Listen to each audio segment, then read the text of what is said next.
All right. All right. Hello. And I guess I should have the speaker view. Hey.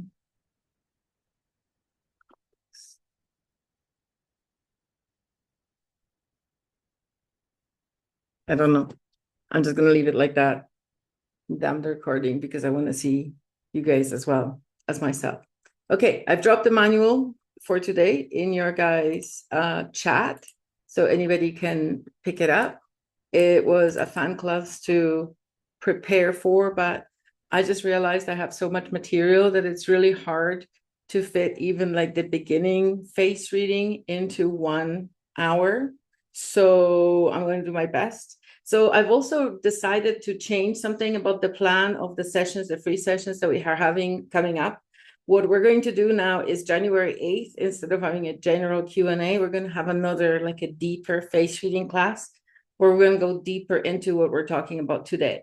But for today, I'm going to tell you about like what face reading is and, you know, just generally the background of it. And then I'm going to play you a clip of Carol, who is going to explain about the different face shapes. Now she's just going with like the most surface level with face shapes. Okay. So Herman Muller, as you know from the last session, Herman Muller has developed face reading, and he combined a bunch of different modalities into this. It's not just face reading, it's body reading, hand reading, foot reading, everything, every part of your body tells your story. But just in general speaking, when you're looking at a human body, when you're looking at a person, the bone structure, all the hard bits of your body is what you have come here with, like something that you have been born into. And then the soft bits, anything that moves, like your tendons, your fascia, your muscles, anything that moves is how you've been living, how you've been managing the vehicle. So Carol always often talks about your body being a vehicle, and if you're a Mack truck or a Ferrari, are you meant to like plow through snow, or are you meant to fly through like a little butterfly? What is your body? How is your body telling you how to be or whatever? And just looking back at your bone structure and how you feel and your preferences and proclivities, and living according to who you have come here to be. And then with the facial structure, with the like how we actually look, that has really not much to do with our bone structure at all. And in the classes, and maybe I will show you, maybe not today, maybe I'll show it to you on January 8th. But I will show you a face split of a lady who had a lot of stuff going on in her face, a lot of muscle issues and little wrinkles and stuff. I just realized I had no lights. She had everything was going on in her face. And then as she learned about psychosomatic therapy, as she brought awareness to every part of their face and body, she was able to release a lot of the tension and a lot of the judgmental thoughts that she was having for herself. So the interesting thing is she was looking really like a little haggard, like a little wrinkly and a little old and whatever, because she had so much tension. Every day was a struggle for her. And then when she brought attention or brought a realization to herself that, oh, I'm thinking this is like the perpetrator is me. I am the one who's creating the situation. I am the one who's repeating these thoughts in my own head. There is no one else. And maybe those thoughts, because a lot of thoughts come from programming and from programming when you were a child. So maybe these thoughts came from a long time ago. Somebody told you, oh, you're not good at math, or you can't spell, or whatever it is. She realized that the thoughts weren't hers, and she was able to disassociate from the idea of who she was. The person who programmed the thoughts had an idea of who she was.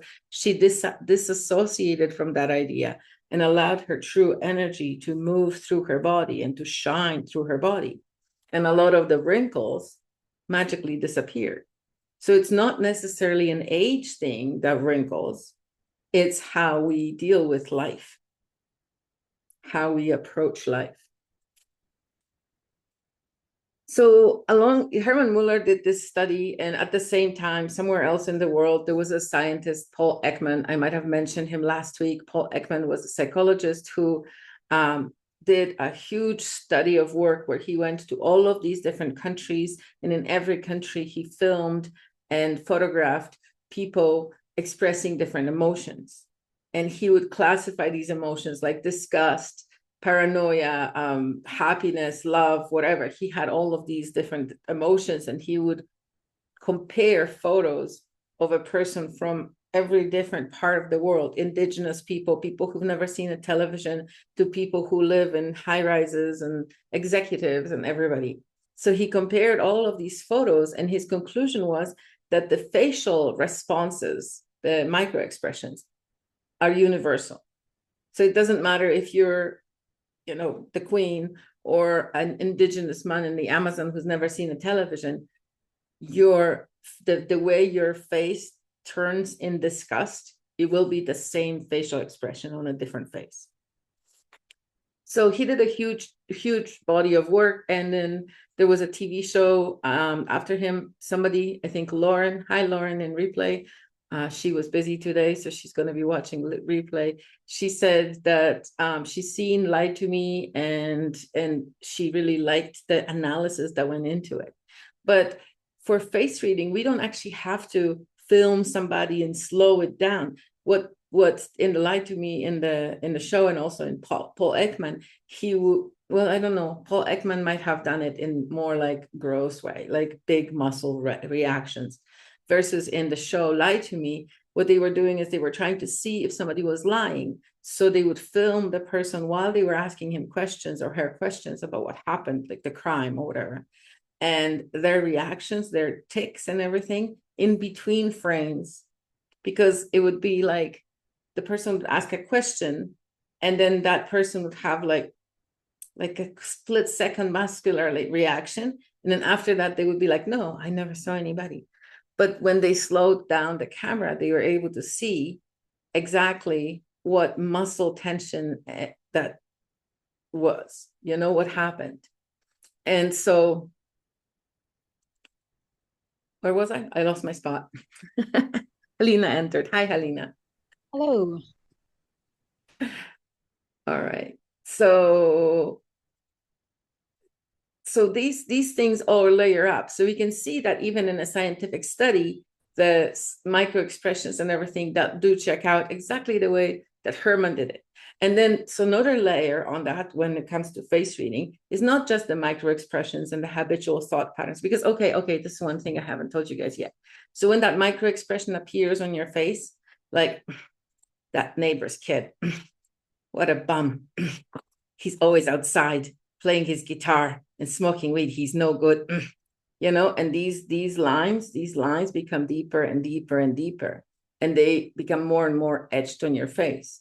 So then after 10 years of having the same kind of reaction, same kind of thought pattern, you will have these lines on your face, the judgment lines, or these ones are the FU lines, like, oh, what a terrible person. Oh, like that kind of, and then there's disgust. There are all these different lines that you can see. And when you have it, or when you do it over and over and over and over, the lines get stuck on your face. So if there are laugh lines around your eyes, that's nice, that's sweet. You've been laughing a lot.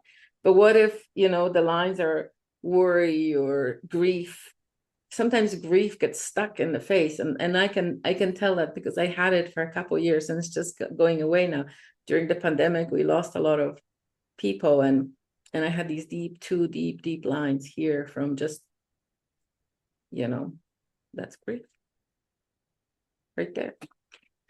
So that layers on to the chakra system. So the chakra system, it probably in the body, where the base chakra is your bum, your root chakra, base chakra, and then it goes up, and then this is your crown chakra. So when you're looking at the face taken away from the body, we still have the base chakra here in the chin.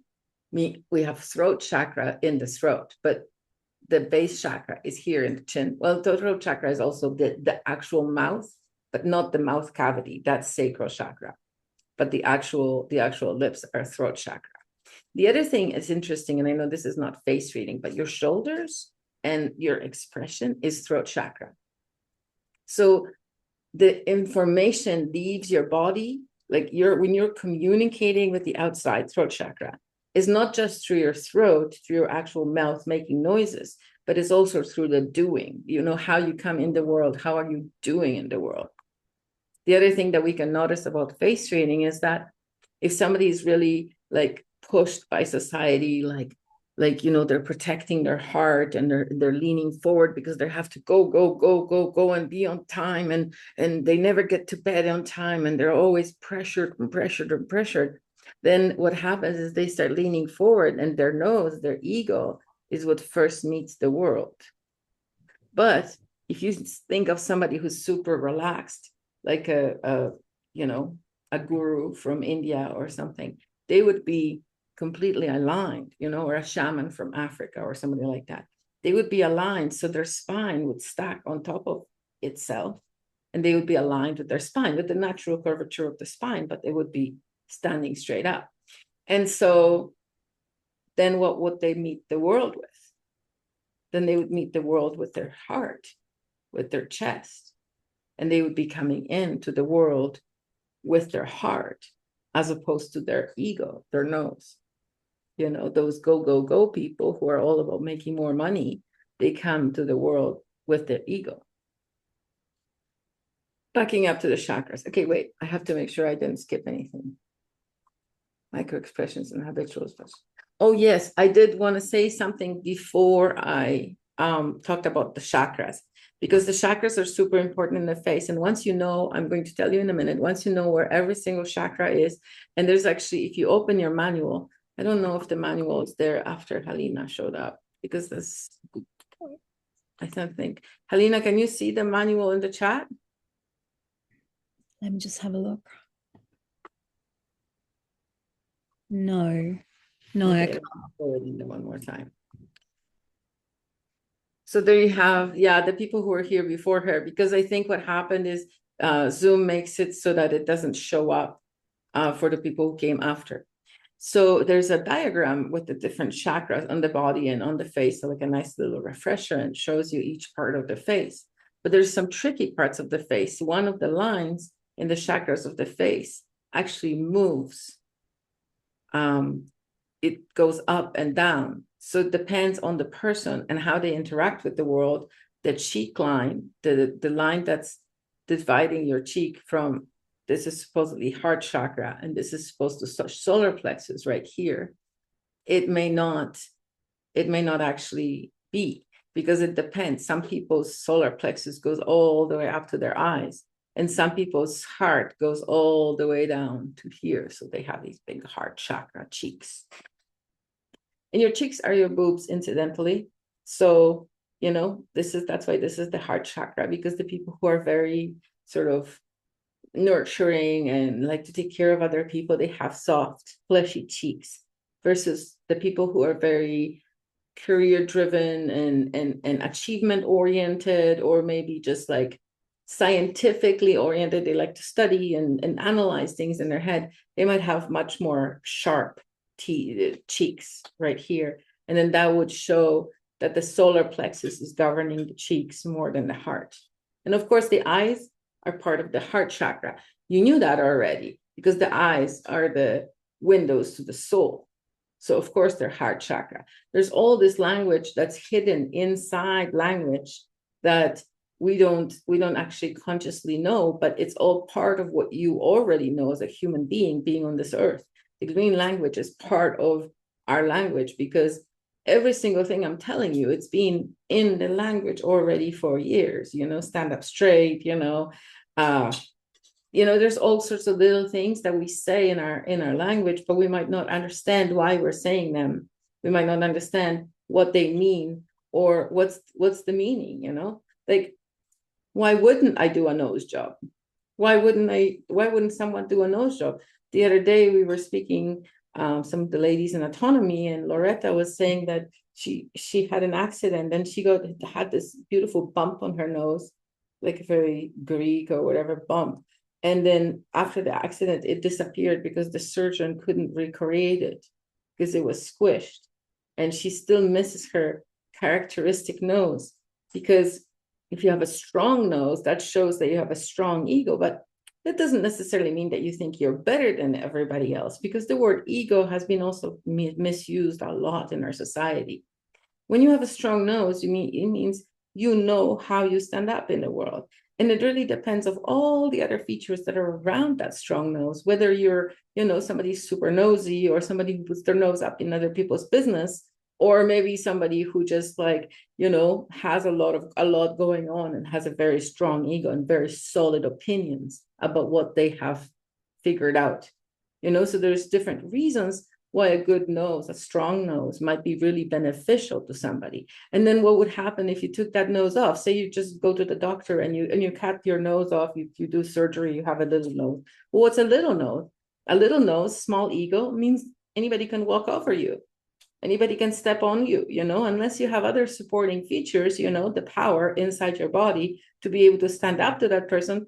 Without that nose, that might not give you as much recognition, or they might not listen. Another important thing is the eyebrows, right? For people to recognize you. Sorry, I just interrupted myself there. So chakras on the face. Let's go through the chakras one by one. Wait, was that the one more thing I wanted? Okay, I can tell you. I also wanted to say, okay, I'll tell you now, because I'm never going to forget the chakras. And this I might forget. When you read somebody else, it's like you're looking into their heart. It's like you're acknowledging their very soul and their very existence. Reading somebody else is not for making fun. Oh, look at him. He's so egoic, or he's so stubborn. No wonder he's such a pain. He's so stubborn. It's not really for that. Reading other people and reading yourself, most important would be reading yourself, being able to see what your body is bringing up to your face that you haven't dealt with, like my grief lines. Like, oh, it's been over a year since my friend died, but I'm still upset. I'm still angry at her for it. Like, why am I, and then recognizing that within yourself and acknowledging that. So your body, your face is speaking to you, is giving you information, what issues you have in your tissues. It's all written on your face. But it's true also for other people. And it's super easy to just read one feature and judge somebody, but one feature cannot be read. Like, the amount of information you're getting in this little class won't really do you all that much good unless you have the understanding of all the other things that go on, all the other things that we need to consider when reading somebody. Like, okay, he looks like a jerk, but maybe it's because he had a really hard childhood, or maybe it's because he feels misunderstood, or maybe it's because his heart was hurt so many times he can't trust the universe anymore. He can't trust anybody anymore, including God. You know what I mean? So there's always an explanation. And if you just think about one feature, you can never really read one feature. That nose, I know about that nose. Yeah, you might know about that nose, but you don't know what contributing factors come to that nose. Why that nose is big, and what function does the big nose serve in that particular person's composition. Because if you think about it, the big nose, that's actually the bone structure. So they were born with it, right? It's not like the cheeks that could change, So the chakras okay, wait. Before I go to the chakras, that's the fourth time I'm counting. So before I go to the chakras, does anybody have any questions of what we're doing? Because after we go to the chakras, then you can have just an open Q&A. But we're going to go through them one by one.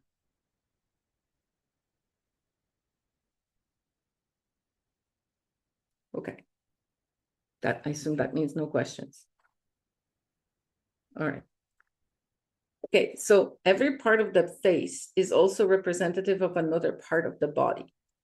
So, for example, when we're talking about the base chakra is down here, and you guys are welcome to look at your manuals as well if you want to. There's that little color diagram.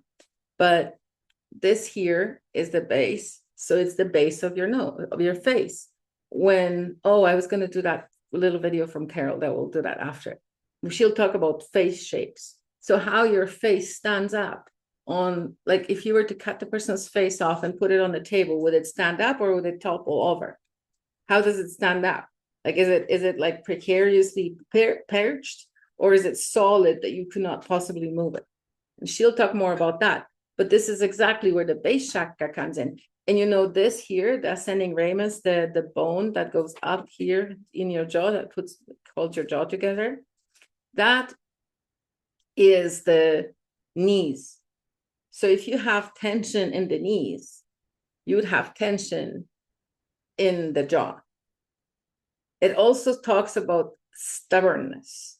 So stubbornness, where we're talking about clenching your jaw and being hard on yourself and forcing yourself to do things that may not bring you pleasure, you know. So stubbornness is like a double-edged sword. It can be used for you, or it can be used against you. You can use it against yourself, or you can use it to succeed. And how do we know if person is using it to succeed? Well, it comes to the chin, you know, their determination, how they push themselves into the world is the chin and the nose. It's between the chin and the nose. And the chin is about determination, and the nose is about ego in the sense of I am who I am and I know what I'm here for.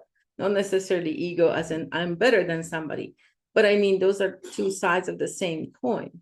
The ego is the ego. So then we have the womb, the uterus of the body in the mouth.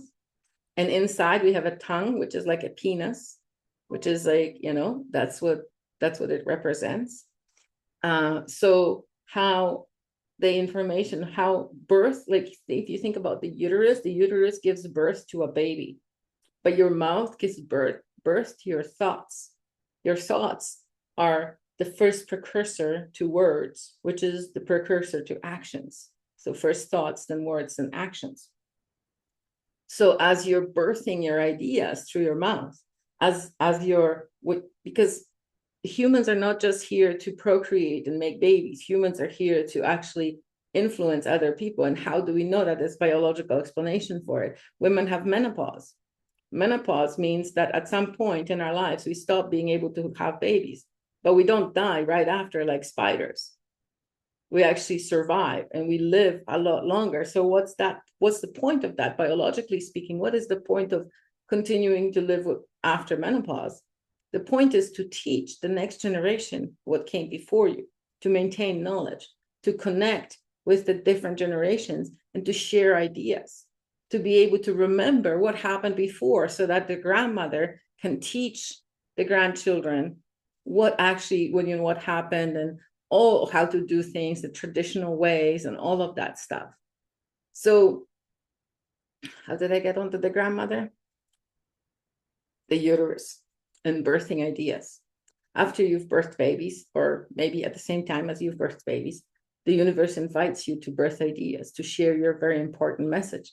And when people, and I think that most people in this room are probably, you know, very conscious of the freedoms that we have, or we used to have, and we no longer have, all of the things that are happening in the world and how the world is changing.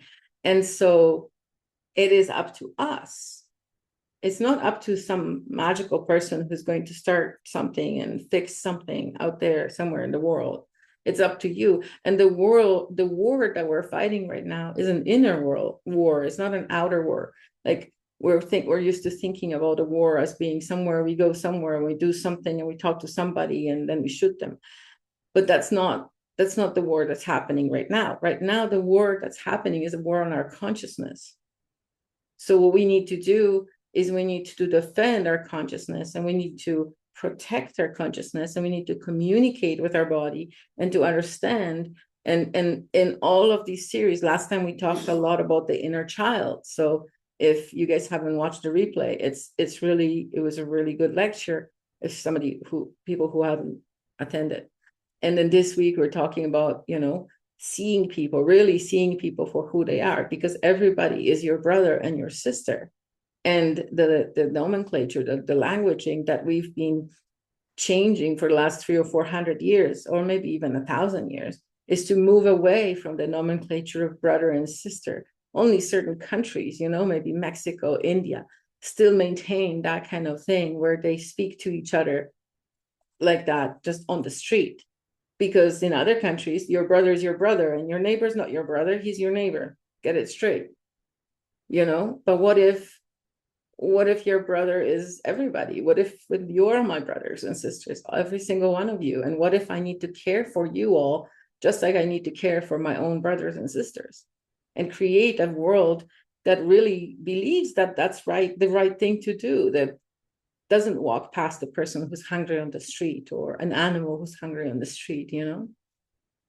Okay, we're getting off topic, right? Space chakra, solar plexus, oh, sorry, sacral, and a little bit of throat. And then we have the ego, and then we have the heart chakra, and the eyes being part of the heart chakra. So any kind of swelling or puffiness around the eyes is about holding emotions and not being able to let go of emotions, and having some, you know, some protection on the heart to prevent it from being exposed in its vulnerable state. And then the throat chakra is right here in the eyebrows, because this is the communication part of the face. So even though, yes, the lips are influenced by the throat chakra, they're actually located in the sacral chakra. I told you the face chakras are a little tricky, and then the moving line. But the lips, the actual shape of the lips, it tells me how you're communicating. So that's governed by the throat chakra, just like the eyebrows. And then we have, you know, the third eye and the crown, which are in their usual places, and there's nothing unusual about them. The third eye has a really interesting map. If you go really deep into face reading, where every single wrinkle has a meaning, every single line, if there's 3, 4, 5, 7, whatever lines, every single configuration has a different meaning. And then there are vertical lines as well. So that's a very interesting topic to get into, but we will be getting more into that towards the classes next year, probably sometime in May, because the classes next year will be 1 hour a week, just like these free classes are. So you can stay in 1 hour a week, and every week we'll be getting to a different chakra. So by the time we get to start with the base in January and till mid-February, and then we go through all of the chakras. Oh, and your ears, and I wrote this in the manual, your ears don't have to be in any specific chakra. Like you might think, oh, right, so the ears are probably in the heart chakra, because, you know, the heart chakra for me, ends here and starts here. But for another person, this might be solar plexus, or yeah, solar plexus, right? So your ear might be in a different chakra depending on how your face is configured. And also some people's ears are really, really high, and some people's ears are really, really low, placed on their head. So that also changes how the whole picture is read. Okay, any questions now?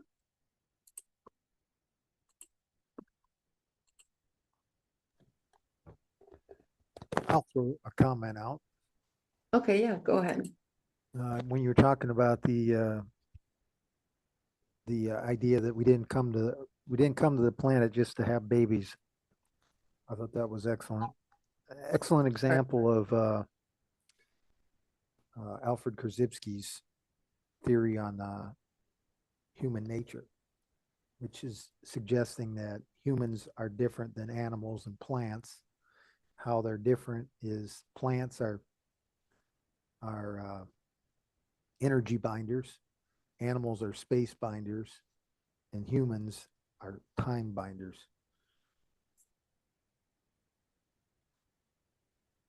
Should have one of those debates about time too. That'd be great. But yes, You're doing great. thanks. Thank you.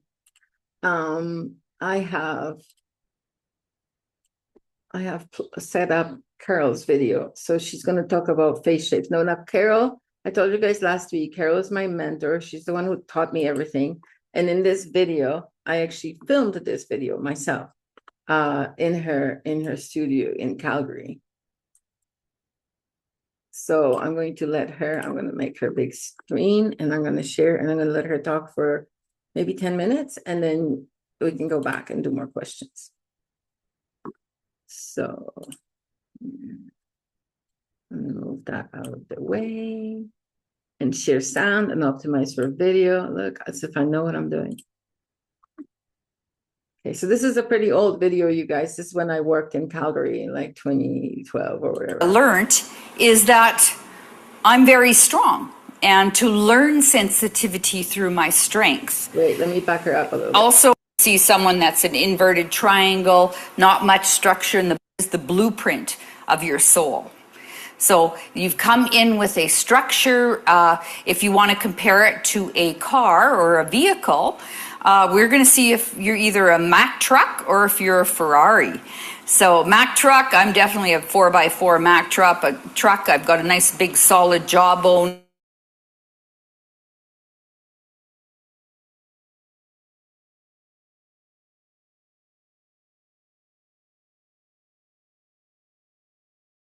Support their sensitivity. And for myself, what I learned is that I'm very strong, and to learn sensitivity through my strength. Also, what really gave me a huge opening in this work is when I realized that my forehead, I don't have a huge forehead. And I just thank God I don't have to be a rocket scientist.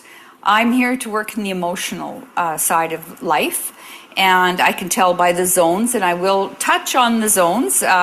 We do spend one whole day with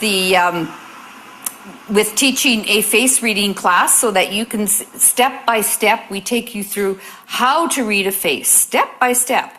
And overall face shape is a quick snapshot, just like the headlines of a newspaper. It's not the whole story. So that is some of the features. It is the structure that they're in, or if we compare it to a vehicle, it is the chassis of the vehicle. And then, of course, all the added benefits and features of the vehicle gives it a different ride. So overall face shapes.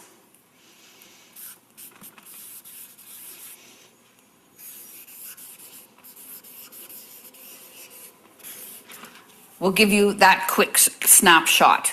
Instantly, we see someone walk in the room, we understand them.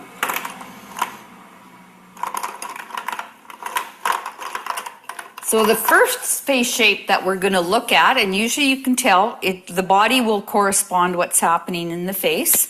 So the first face shape that we're going to look at is a round face.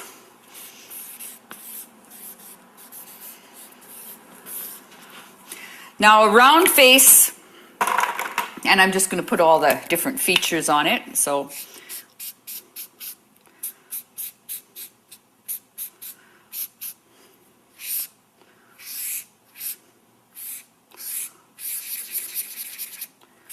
always got to have a face.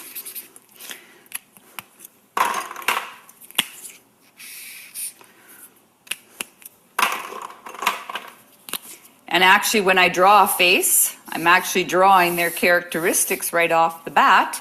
So the first one being round, and structure equals performance. So what are you built for? And that's how you perform, and it's how you do you. So if you're round-faced, if you actually take a ball, you can actually feel how that structure through sacred geometry, the geometry of that shape, will perform. So someone that's kind of has got that rounded face shape will be very easygoing, because you can move it around. It's also, you can manipulate them, manipulate the energy. They're very caring and very loving by nature, because they want to please everybody. And usually they have a nice big body with big breasts so that they can do mothering and smothering. And so they can also use that energy to manipulate too, because mothering is sometimes a form of control also, because you want to do everything for everybody else, please everybody else, and bust your back to please other people. And then they feel lonely and cut off inside. So that's overall on the round face shape. So just by using, like, physically do it. If I ask you right now, just do that with take up a soccer ball. You don't want to score a goal with a square. You got to do it with a round ball. So that's the first shape, face shape. The next one we're going to look at And these are all in the handout that you can download. Make sure you're downloading. I'm giving you all the characteristics. I'm not going to take the time and write them on the board because they are in your handout. So the next one we look at is someone very square-faced. So a square, you sure can't score a goal with that one. So they're more practical, down to earth. Things are black and white. Their eyebrows are like this. They're not like this. They're like this. Maybe smaller eyes because they're not as vulnerable and all loving and caring from the heart. They're more like, let's get on with the job. And usually their lips are quite tight because they're not necessarily expressing what's in their heart. So they're doers rather than thinkers. They like to get their hands in the earth. And why do we have to think about all these things? Why don't we just do it? So these are two face shapes. And what I'm going to add to these now is the zones of the face. So you understand zones. And where we cut our zones, just going to use the red, is right above the eyebrow. If you actually take the brow of the bone structure of your face and take it up to the top of the hairline, this is your mental zone of the face. So high, when someone's got a very high mental zone, they have a very high intellect. But then when we look at hairlines, how broad-minded are they, or are they narrow-minded by the hairline coming in? And underneath the nose here, just if you take the next zone of the face, take it from the brow bone to the bottom of the nose and run across through here. This is your emotional zone of the face.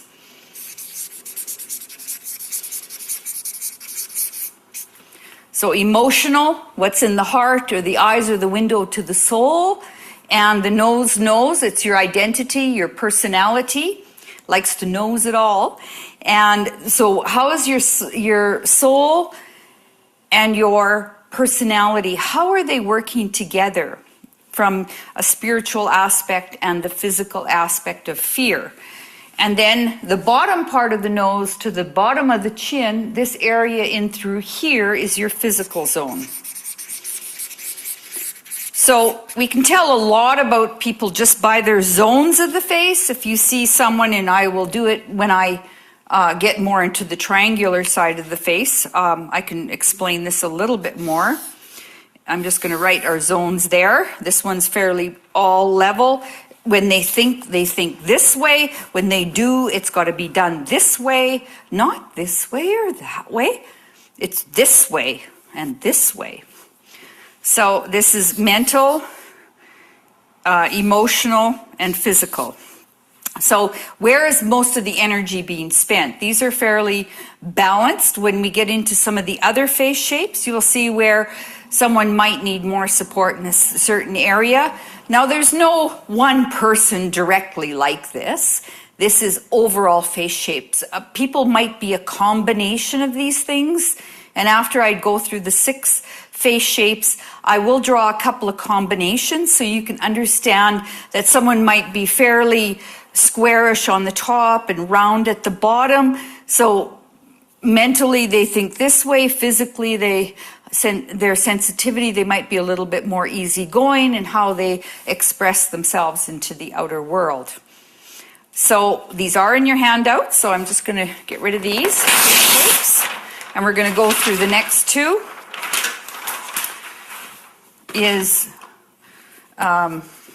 Next one we'll look at is a rectangular face shape.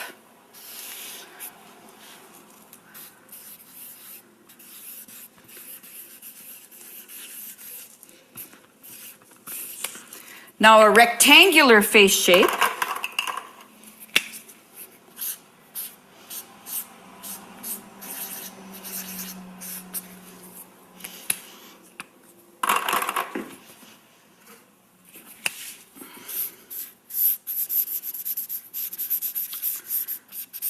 When I put the zones in here, you can see they're fairly balanced. A lot going on in the penthouse suite, lots in the mental zone. Thinkers, very much a thinker. Emotionally, they're fairly balanced, and physically, they're very strong in through the bottom part of the face, the physical realm. That would be someone, what we call a humanitarian. They have very high ideals. And so they're higher than they are wide, the way they express them out into the physical. They like to stick up for the underdog, and they have a lot of bone structure to stand up for those high ideals because it's a foundation. It's like the high rise of a building. If you look into a lot of the downtown buildings that are owned by banks and insurance companies, they can see the bigger picture. They know what's good for us, or they think they do. But these are very high ideals and like to stand up for those high ideals. The next one we're going to look at is this, almost the same thing, except it's oval. And an oval one, it just means that it's rounded in the way they think and a little bit more rounded in the way they interact with the outer world.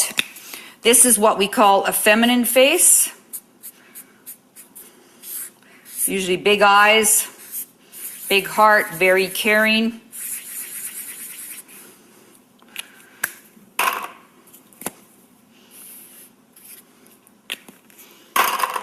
Big lips. Juicy, feminine energy.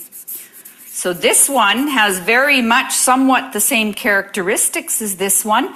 They have very high ideals, yet they can be flexible. It doesn't have to be this way in the way they think.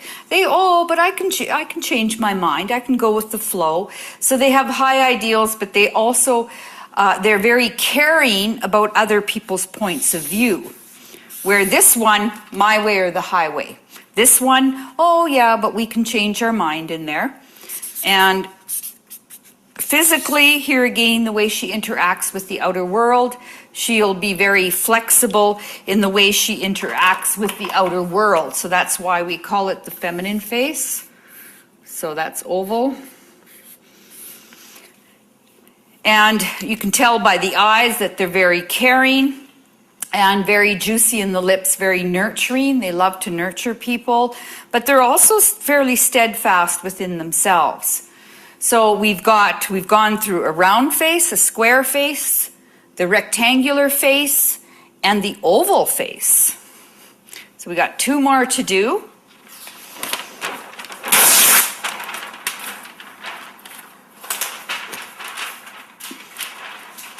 The next one we're going to look at is what we call, and like I say, I'm just doing very strong geometrical figures. This is the inverted triangle.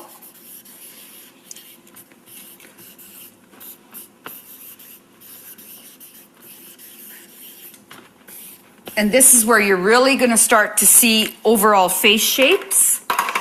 And the zones, what a difference it makes in the zone.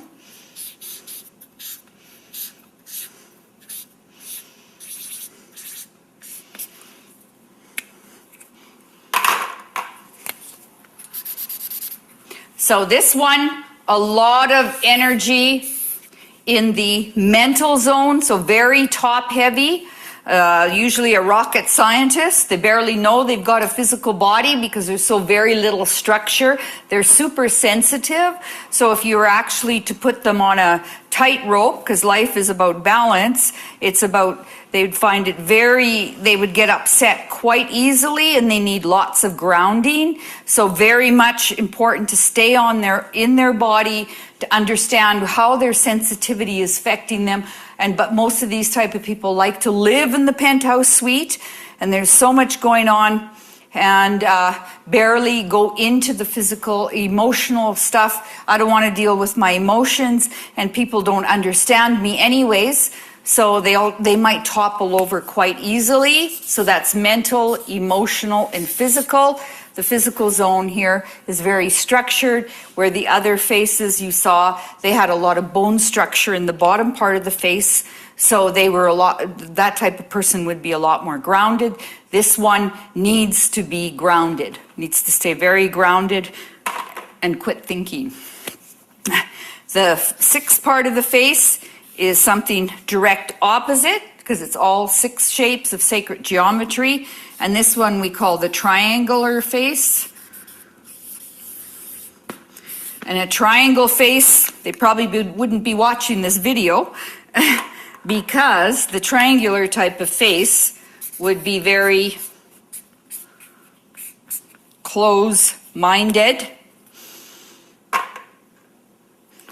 Probably wouldn't even have lips, but if we look at the zones here, again, mental zone,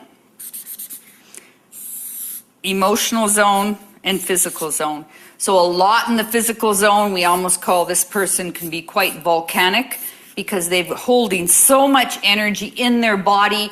This one would be very heavy energy and almost buried fire, so they would implode a lot of their energy. And so almost like, I don't want to say it, but Ku Klux Klan type. So they would be very critical of things that are going on and out in the world. And they wouldn't even want to deal with looking at how they think. So this one is very close-minded, all in through here. The face will actually draw in on the side of the mental zone, so they're not very wide open thinkers. So they'd like to have a lot of activity in the body, like really do a lot of body stuff, maybe bodybuilders. They almost hold so much fire inside themselves and building in a muscular sort of way. So these are our 6 face shapes. And just to give you a little bit of understanding about how a person... No more, Carol. No more understanding. No, she's going to go into combination face shapes, but we don't have actually time. Now think about what she said. Face reading is the face reading class that they offer at the Institute, or she offers in Costa Rica, is 11 hours just to face reading. So whatever we're covering here, and even in the 11 hours, like I had to go to the masters to learn a lot more about face reading than I did in regular. So it's like 11 hours for the beginner level. So there's a lot going on in face reading. But yeah, I have to take questions now. This is the question time. I've covered everything. And Carol helped me. Thank you, Carol. It's funny to think that I filmed that video all these years ago. Hi, Jill.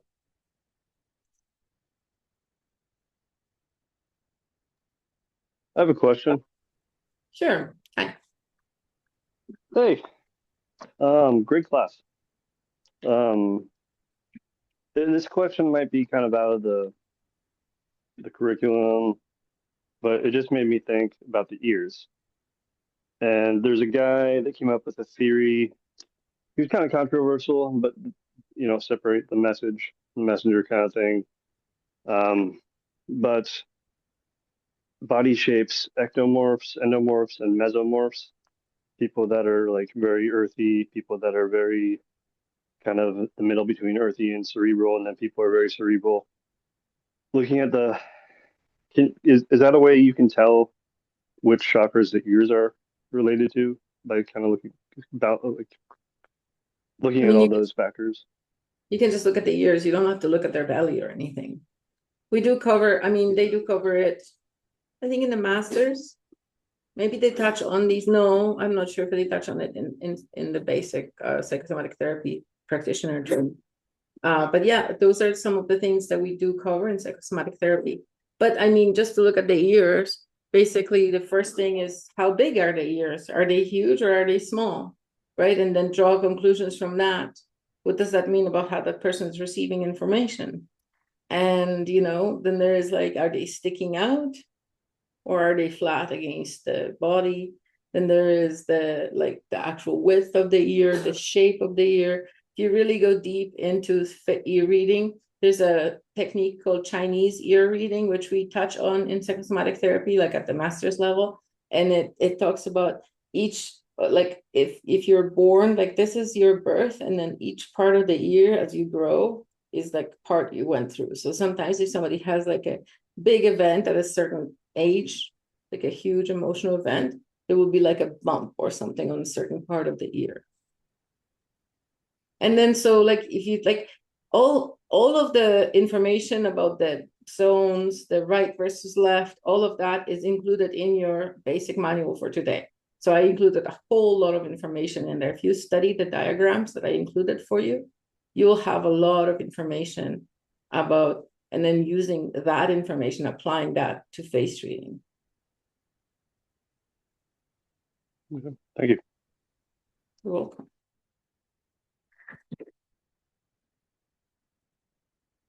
Did you want to unmute, Jill? Go ahead. Yeah, I missed last week because I only found out about it the day after, so it's really good. Thank you. I don't really have a question. I'm just really fascinated by this. I didn't meet Carol. Carol came here to Ireland and I saw her on stage, but I wasn't speaking with her. So it's really, really fascinating, even the little bit that she had spoken about on stage. She was only on stage for about 20 minutes or something, but and I've listened to Mark Atwood's interview with her. But I suppose it's not really about me, but I know it's very interesting to hear what you're saying, because I've noticed, I thought maybe it is age, because the last 5 years have been very stressful, I think, on lots of people.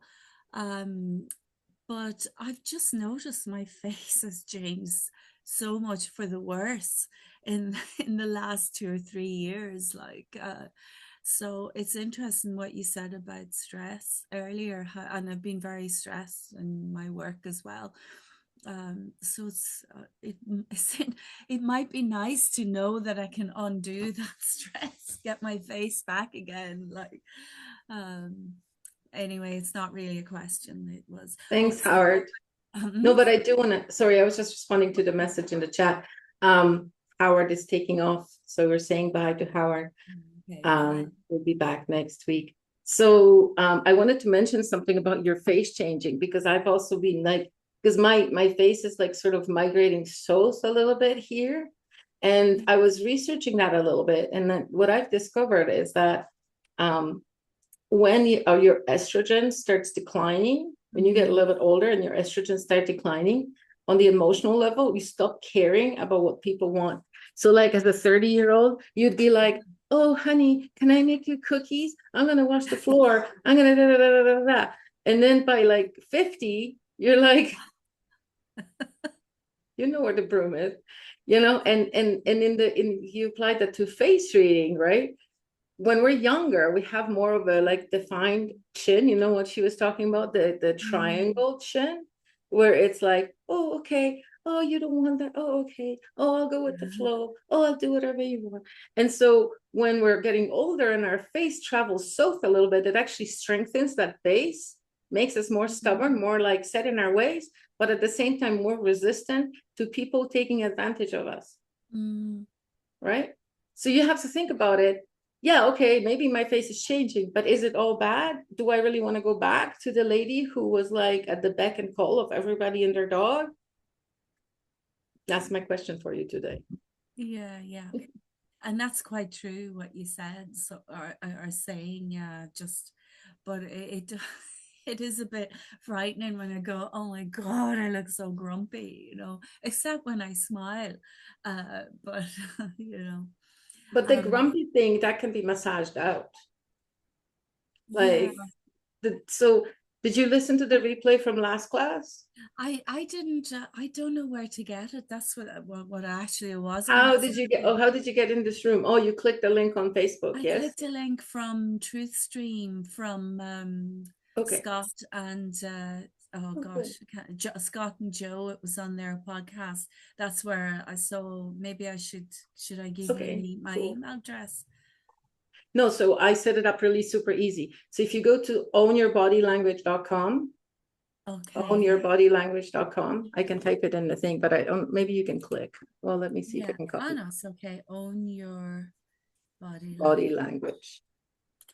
And there is, you just say register for classes, whatever, there's a little form. All you have to put is your name and your email address. Oh, And as soon as you register, the replay of the last class will come an hour later because the stupid tool doesn't have like a 5-minute timer. So I had to do it an hour later.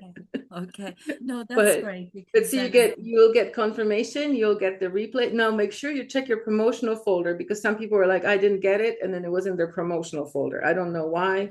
One email goes to main and the other one, I have no control over the spam bots. But yeah, so promotional folder in the in account, Google, is it the website? yeah, in your email. No, in your email.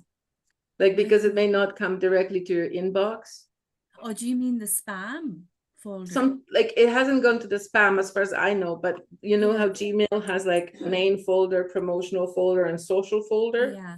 I'm For on some Yahoo. people, Oh, I see what you mean. No, I'm for on some Yahoo. people it goes to the promotional folder, but the first email doesn't. The first email goes to your inbox, so it's a little Yeah. confusing.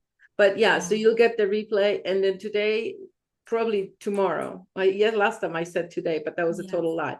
Probably tomorrow on Saturday. Let's give myself 2 days grace. I'll get you guys the replay. Yeah. And everything, and then that way you'll have the replay for this class too. And actually what I've been doing with the free classes is every time I send a replay out, I send both the replays for both, like there's a morning and an afternoon class, like the European and the American class. Okay. So, and then you can see, because I don't know, I don't teach the same thing, so you can watch both if you want, if you're that interested.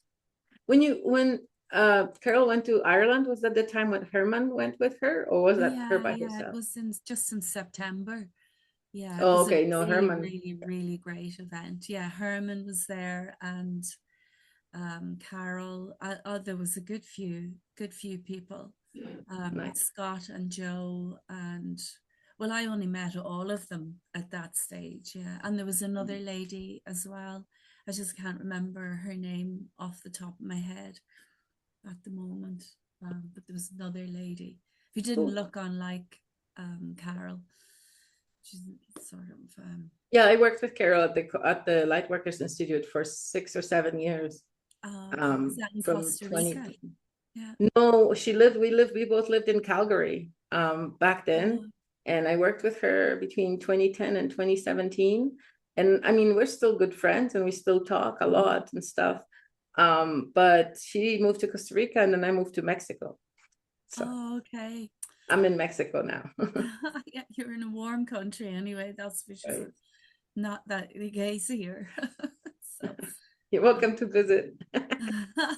yes, I haven't been to Mexico or Costa Rica yet, but I do plan to go to certainly one of them anyway. Nice, nice. Thank you. Thank you Thank you very for coming, much Jill. for the free workshops. It's really appreciate that. Oh, I was going to send you guys the link just in case anybody else wants it. Give me one second. I'll send it directly to the form that way. It's one less step.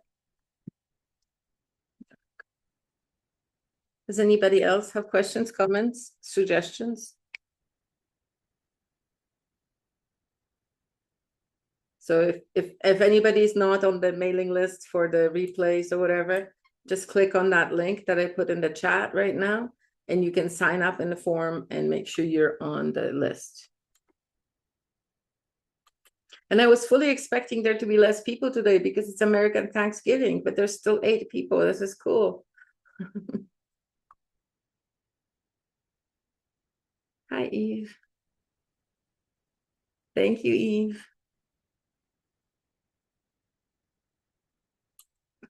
Wonderful. Wonderful.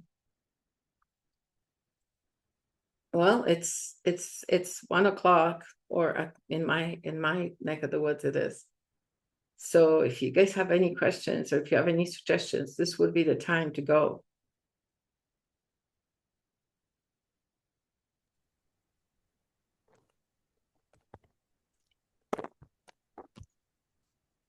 Mr. Nimitz. I was thinking the other day, I was watching a podcaster I'd never seen before, and he was interviewing somebody.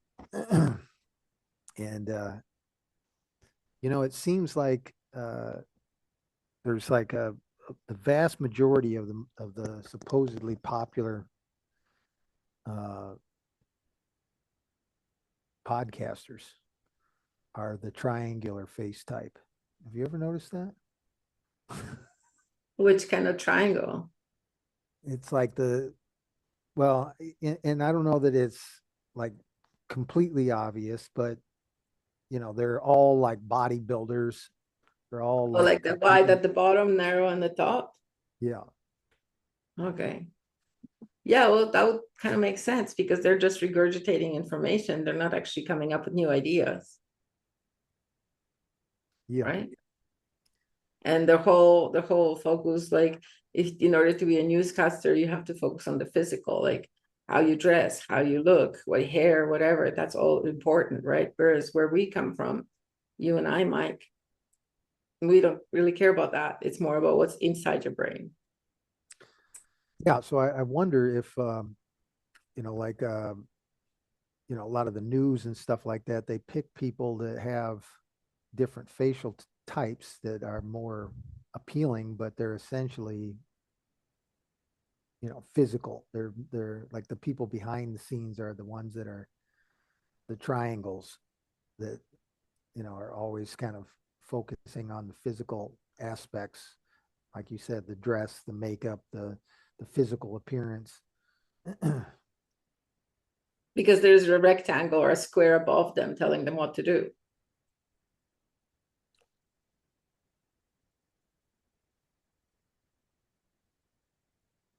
By the way, this conversation makes me think of, have you guys ever seen the little cartoon Flatland? I think it's still on Facebook. It's a very interesting, it's like an existential cartoon where it talks about like reality and judgment and prejudice. It's very interesting. And it's about squares, rectangles, and circles. And that's why I thought about it. Have not seen it. That's surprising, Michael. I would totally have expected you. I'm never on Facebook, so that's probably why. No, it's YouTube. And it's not it's like older than, it's really old. And What's it called? Flatland. Flatland. Like a little movie.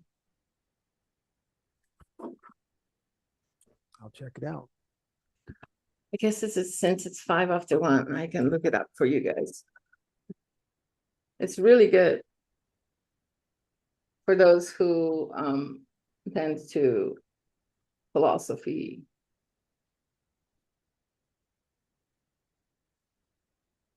Oh, there's a movie, Flatland, the movie. Go figure.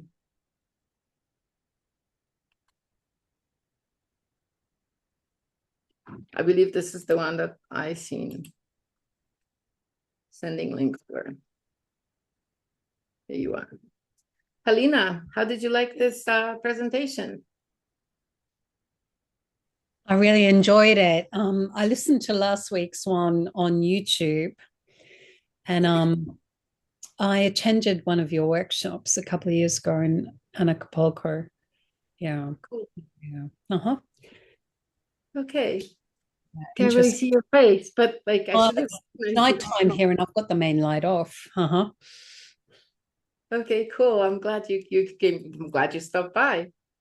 Thank After all you. these years. Are you planning to go to Acapulco this year?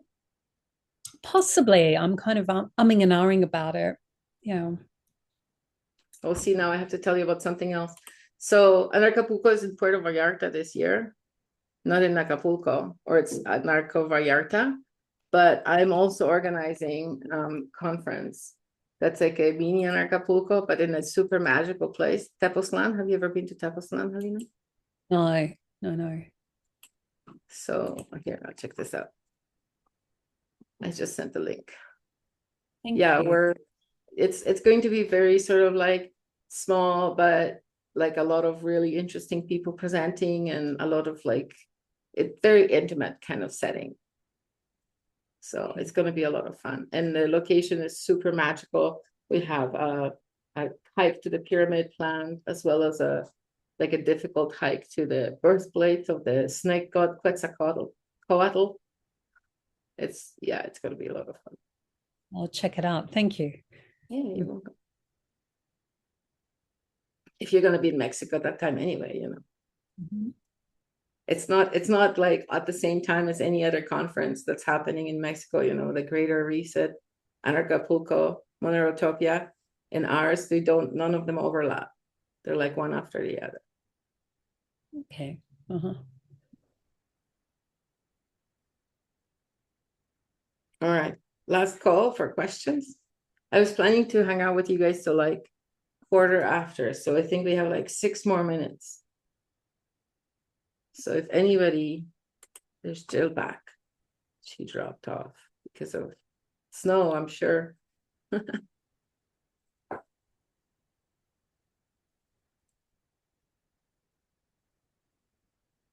you know, I've got a question. Just from listening to your last week's presentation, I don't know which one it was, whether it was the earlier one or the later one. One of the things that cropped up for me was, do you, in the way that you kind of observe people, also look at how people move, not just their kind of static, this is the person, that I'm looking at in front of me, but also, even the kind of subtleties of how people move and all their body language. And yeah, I'm a yoga and Pilates teacher, so I kind of spend a lot of time looking at people's bodies and how people move. It fascinates me, and I can tell a lot from people's movement about them. Mm-hmm. Yeah, we kind of touched on that a tiny little bit today with like meeting the world with your nose versus meeting the world with your chest, right? How you're going to approach. But there is also like, if you take into consideration the masculine, feminine, right? Any kind of imbalance in a person has like a message or meaning behind it. And then, the zones of the face or the chakras of the body, everything can tell you a lot of information. So yeah, movement absolutely is part of it. Mm-hmm. Or even something like checked movement. Like, how some people, they have a thing like this, right? Like where their shoulders a little bit back and like this, and they sit there like this. So what's that? Like, why is that, right? Because we know that rolling shoulders forward, that's protecting the heart. But why would they have that one shoulder back? So what it is on that side. So say this is the masculine. On the masculine, I'm pissed, I'm angry, and I want to, but I'm not doing that. But it's just like a general energy in my body. I'm just habitually angry, habitually wanting to punch somebody out when it comes to my masculine. So then it would present like that shoulder just pulled back a little bit, which is probably different than having it up or, down or forward, but just that. But you can tell though, because if you exaggerate the motion in your head, it would be like, like drawing back. So the answer is yes. But I'm going to be doing, like, I don't know if you heard that part, but I'm going to be doing these classes from every Thursday from now until June. So you can come any Thursday you want from now until June, and they will turn into paid classes, but it'll be like affordable, like a yoga. And so every month you can, as long as you pay your bill, you'll have the link to the classes, and, you will be able to, it will go deeper and deeper and deeper every week. And so it's totally different than what Carol does in Costa Rica, because what Carol does, she takes 11 hours in one day and she teaches you everything there is to know on, let's say, therapist level of the face reading, right? The next day you're going into bodies, 3 days on bodies, 11 hours a day. The next day you're going into hands and feet, 11 hours on that. It's very, very intense. And when I first started teaching these online classes, because my issue with Herman and Carol's teachings was it's always in person. Some people just can't travel. Like, sure, some people can travel and some people can take 10 days off their work in order to go do practitioner training in Costa Rica. But that's a lot of logistics, or Australia or Canada. Those are the places you can take the training right now. I believe there's one more lady teaching in Utah at this time, but this is very limited. And, and then you have to catch them when they have their classes to actually be able to go at that time. Versus what I want to do is I want to do like an introduction. Like, you're not going to learn what they learn in 11 hours, in the 4 hours or the 6 hours that we do, but you're going to learn a lot, because we're still going to be doing practice and we're still going to be going over every single aspect of the face. So overall, if you consider the 2 free classes and the 4 weeks that we'll spend maybe it'll be more. Maybe it'll be like 12 weeks. Yeah. So there's a bunch of hours that we're going to spend on face reading.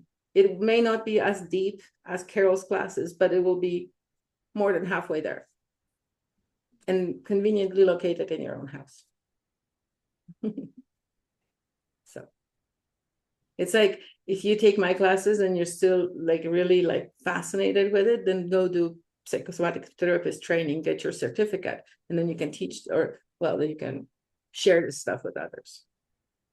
There's also the master practitioner training, which I have had that for many years. And then there's the teacher's training, which I do not have because I don't actually want to teach at the institute in Australia.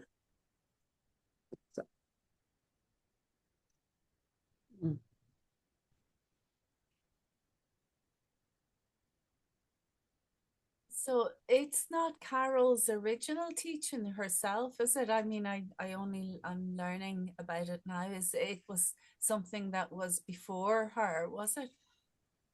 So Herman Muller, who is the creator, founder, and director, who passed away in 2017, he is the person who invented, or he didn't invent, he sort of put together from all these other modalities psychosomatic therapy, where it combines face, chakras, micro expressions, and habitual muscle patterns.